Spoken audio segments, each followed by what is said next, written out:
Regardez-le bien. Regardez comme il bombe le torse, comme il gonfle la poitrine jusqu'à ce qu'elle semble prête à exploser. Regardez comme sa voix monte en puissance, devient rocailleuse, presque rock'n'roll quand il a en face de lui des pays qui ne peuvent absolument pas lui rendre le coup. Chaque menace, chaque insulte, chaque humiliation contre les faibles, il la savoure comme un festin. C'est son moment de gloire, son petit théâtre de virilité. Trump menace le Mexique d'invasion militaire comme s'il jouait à Call of Duty. Il déploie des porte-avions au large des côtes mexicaines, juste pour la photo, pour le show alpha. Il hurle en conférence de presse qu'il va pulvériser l'économie guatémaltèque en une semaine parce qu'ils ont osé voter différemment à l'ONU. Il resserre l'étau sur Cuba avec des sanctions médiévales qui privent lentement des grands-mères de médicaments vitaux. Il organise des déportations nocturnes de familles honduriennes, sans même leur laisser le temps de dire au revoir à leurs enfants qui restent en pleurs dans des écoles américaines. Il traite Haïti de trou à merde en plein briefing officiel à la Maison-Blanche pendant que ses conseillers rient jaunes nerveusement. Très courageux, le monsieur, très petit mal contre les sans-défense, très alpha contre ceux qui n'ont pas d'armée, très féroce contre ceux qui ne peuvent pas répondre. Mais changez de décor. Mettez Vladimir Poutine dans la pièce. Mettez la Russie de l'autre côté de la table. Mettez face à face l'homme qui commande 6000 ogives nucléaires et le grand abuseur. Et regardez la métamorphose la plus pathétique, la plus humiliante, la plus grotesque qu'un leader mondial ait jamais offerte au monde. La poitrine gonflée, déflattée comme un ballon percé. La voix de tonnerre, transformée en murmure tremblotant. Les menaces apocalyptiques, devenues suppliques polies, le voyou invincible. Changé en petit animal de compagnie docile. Le grand donneur de leçons découvre soudain qu'il a un maître, et que le maître n'est pas content. Et si vous ne voyez pas encore la farce monumentale qui définit la politique étrangère américaine, attendez de vous réveiller un jour en vous demandant comment le même homme qui menace d'envahir le Mexique a pu supplier Poutine pour des miettes de pétrole vénézuélien. Comment le président qui déploie des porte-avions contre des pays sans armée tremble dès que la Russie envoie un seul bâtiment dans les Caraïbes. Comment le leader qui jurait que l'Amérique ne s'agenouillerait plus jamais passe ses journées à genoux devant le Kremlin. Ce n'est pas de la force sélective, c'est de la lâcheté pure, déguisée en bravade. C'est un abuseur des faibles qui a un maître auquel il obéit sans broncher. C'est la preuve vivante que Trump n'est pas un leader fort, mais un chien qui aboie férocement au chat et remue la queue dès que son vrai maître arrive. Bienvenue sur la chaîne. Aujourd'hui, on démonte tout. Pourquoi Trump joue les durs contre le Mexique et les pays sans défense, pourquoi il tremble comme une feuille devant la Russie et ce que ça révèle vraiment sur qui tient les rênes du soi-disant homme le plus puissant du monde. Mercredi 4 février 2026. En l'espace de seulement 8 heures, Donald Trump a offert au monde un spectacle d'une clarté brutale. Il a montré en direct la différence abyssale entre comment il traite les faibles et comment il traite son maître. À 9 heures du matin, heure de Washington, Trump convoque une conférence de presse d'urgence. Visage rouge écarlate, poing qui cogne le pupitre, voix qui tonne comme s'il allait déclencher la Troisième Guerre mondiale. Le Mexique a défié les États-Unis pour la dernière fois. Il ordonne le déploiement immédiat de 15 000 troupes supplémentaires à la frontière. Il donne instruction au Pentagone de préparer des plans d'incursion terrestre au Mexique pour détruire les labs de fentanyl. Il annonce des tarifs de 100% sur tous les produits mexicains dès lundi. Si Sheinbaum pense pouvoir défier les États-Unis, elle va découvrir ce que signifie affronter la fureur de la nation la plus puissante de l'histoire.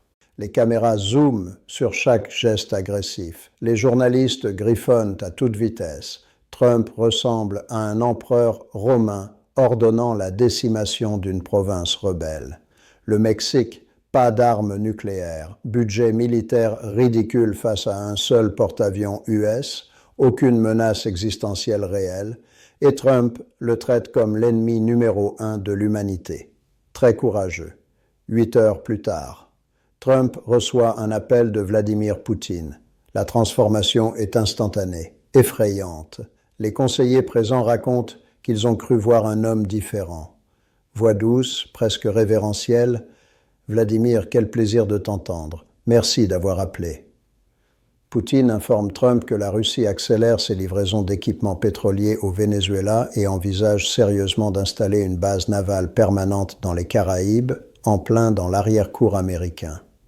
Action qui défie ouvertement la doctrine Monroe version 2026. La réponse de Trump, pas de menace, pas de poing sur la table, pas de fureur apocalyptique. Selon des transcriptions filtrées et des sources proches, il lâche « Vladimir, je comprends que la Russie a des intérêts légitimes dans la région. Je te demande seulement, en tant qu'ami, de considérer nos préoccupations.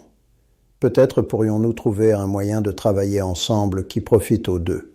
En tant qu'ami, le même homme, le même jour, avec le Mexique, invasion, troupes, tarifs, destruction.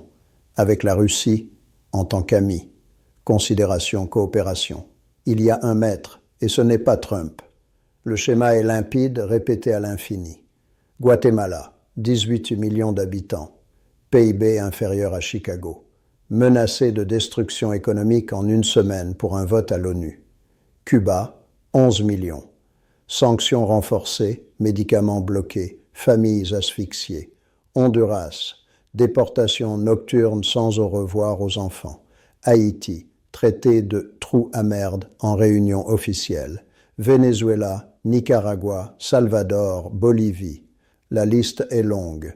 Tous ces pays, sans moyen de riposte réelle, cible parfaite pour l'abuseur. Et la Russie, invasion de l'Ukraine, milliers de civils tués, annexion territoriale. Trump propose que l'Ukraine cède du terrain pour faire plaisir à Poutine. Ingérence dans les élections US 2016, Trump dit publiquement qu'il croit plus Poutine que ses propres services de renseignement. Navires russes et pétroliers au Venezuela. Trump demande gentiment de l'espace pour les entreprises US. Contrôle russe sur la moitié du pétrole vénézuélien. Trump appelle Poutine pour quémander des miettes. Voyez le schéma. Voyez qui commande et qui obéit. Analogiquement, imaginez le tyran du quartier qui bat sa femme, frappe son chien, hurle sur ses gosses, terrorise les voisins plus petits. Il parade comme s'il possédait la rue. Tout le monde baisse les yeux. Mais au boulot, il a un patron qui le traite comme une merde, le rabaisse, l'humilie. Face à ce patron, l'abuseur devient doux, servile.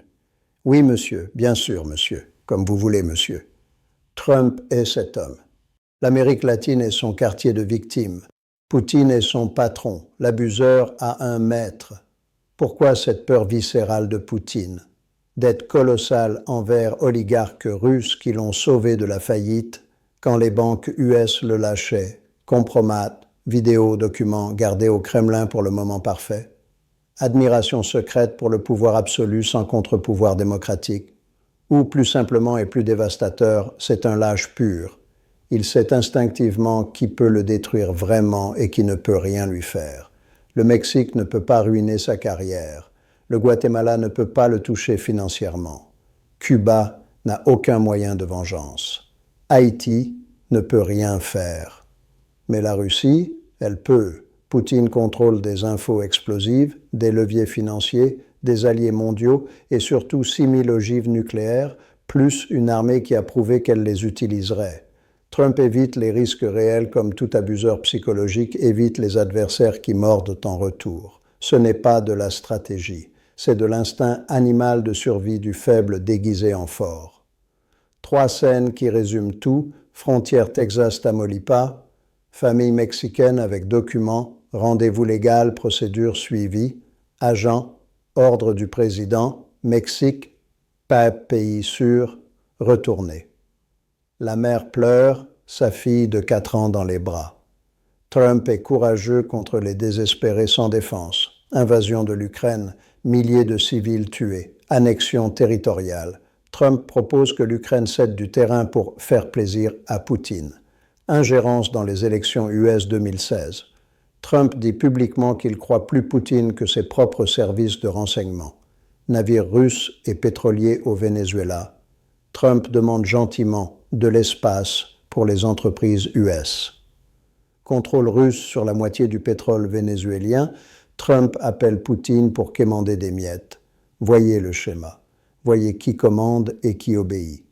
Analogiquement, imaginez le tyran du quartier qui bat sa femme, frappe son chien, hurle sur ses gosses, terrorise les voisins plus petits.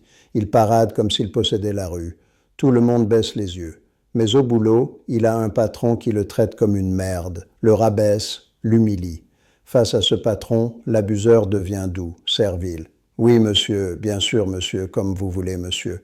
Trump est cet homme. L'Amérique latine est son quartier de victimes. Poutine est son patron. L'abuseur a un maître. Pourquoi cette peur viscérale de Poutine? Dette colossale envers oligarques russes qui l'ont sauvé de la faillite quand les banques US le lâchaient, salle du Kremlin. Conseiller de Poutine analyse l'appel. Sourire retenu.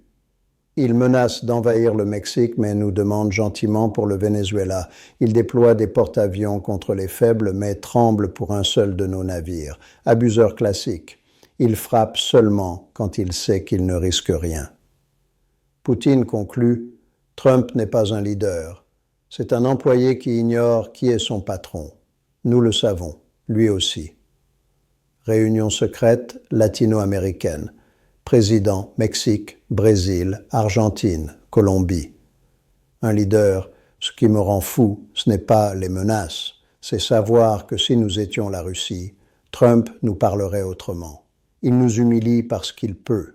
Nous sommes ses victimes faciles pendant qu'il s'incline devant Poutine. Un autre, la solution. Devenir incommode, créer des conséquences réelles. Tant que nous serons faibles, nous resterons des cibles. L'Amérique latine se réveille, seul le pouvoir arrête l'abuseur. Vers 2030, Mexique accélère accord Chine-Russie, Brésil renforce BRICS, Argentine, Colombie, Chili, Pérou diversifient. La Chine deviendra partenaire dominant. La Russie aura des bases militaires dans la région. Les États-Unis perdront l'hémisphère qu'ils dominaient depuis 2 siècles. Tout parce qu'un abuseur n'a pas compris que humilier les faibles les pousse dans les bras de ses ennemis.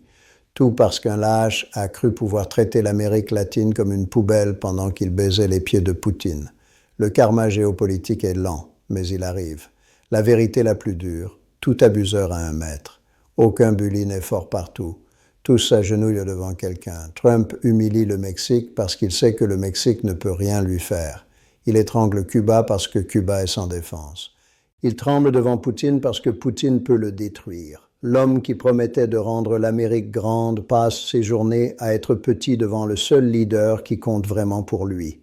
Ironie tragique pour des millions qui souffrent. Menace contre le Mexique, Rome, théâtre pour sa base. Insulte contre l'Amérique latine. Spectacle pour les caméras. Fureur contre les pauvres. Performance pour paraître fort. Mais la soumission à Poutine, réelle. La peur devant la Russie, authentique. L'obéissance au Kremlin, instinctive. Trump est courageux quand les caméras filment. Il est petit face aux faibles quand il veut distraire. Il est féroce contre Haïti pour des applaudissements. Mais face à la Russie, il tremble. Face à Poutine, il murmure. Face à son maître, il obéit. C'est la vérité que les médias mainstream n'osent pas dire aussi crûment. L'empereur n'est pas nu, il est à genoux. L'abuseur n'a pas de limite, il a une laisse. Le voyou invincible a un maître qui le promène. Et le monde entier le voit de plus en plus clairement. L'Amérique latine le voit et agit. L'Europe le voit et s'adapte. L'Asie le voit et calcule. Le seul qui refuse de le voir. Le peuple américain, trop occupé à applaudir les coups contre les faibles pour remarquer que leur président s'agenouille devant le fort. L'abuseur a un maître, et ce maître rit à Moscou pendant que le monde regarde le spectacle le plus pathétique de la politique contemporaine. Ne clignez pas des yeux. Et si vous n'êtes pas abonné, c'est maintenant. Chaque semaine, on démonte la géopolitique sans filtre. Cliquez s'abonner.